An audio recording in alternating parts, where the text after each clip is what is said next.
बिस्मिल्लाहिर्रहमानिर्रहीम। अस्सलाम वालेकुम viewers, welcome to skin and hair secret channel. उम्मीद करती हूँ आप सब खैरियत से होंगे। व्यूवर्स, आज के वीडियो में मैं आपके साथ शेयर करूंगी कील मुहासे खत्म करने का तरीका।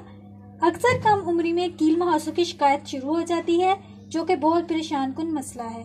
इसके लिए बाजार में कई क्रीम्स भी दस्तयाब हैं जो वक्ती आराम तो दे देती हैं, मगर स्किन पर बहुत ज्यादा नुकसान करती हैं, जिससे सारा चेहरा बहुत मुतासर होता है। आज मैं आपके साथ शेयर करूंगी ऐसी जबरदस्त रेमेडी जिसको बस एक हफ्ता लगातार इस्तेमाल कर लेंगे तो कील मुहासे जड़ से खत्म हो जाएंगे और आपकी स्किन को भी कोई साइड इफेक्ट नहीं होगा। आप घर बैठे आराम से इसे तैयार कर सकते हैं और बगैर पैसे खर्च किए कील मुहासों से निजात पा सकते हैं। इससे पहले व्यूवर्स, जिन्होंने अभी तक मेरे चैनल को सब्सक्राइब नहीं किया तो जल्दी से सब्सक्राइब कर लें और वीडियो को लाजमी लाइक कर दें, ताकि मैं आपके लिए मजीद अच्छी वीडियो लेकर आती रहूं। तो चलिए इसको तैयार कर लेते हैं। तो इसके लिए हमें चाहिए कोई भी शीशे या प्लास्टिक का बॉल। तो इसमें मैं डालूंगी 1 चम्मच दालचीनी का पाउडर।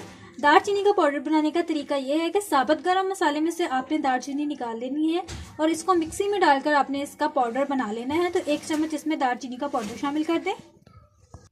इसके बाद 1 चम्मच इसमें जैतून का तेल शामिल कर दें और इसको अच्छे तरीके से मिक्स करके इसका पेस्ट तैयार कर लें।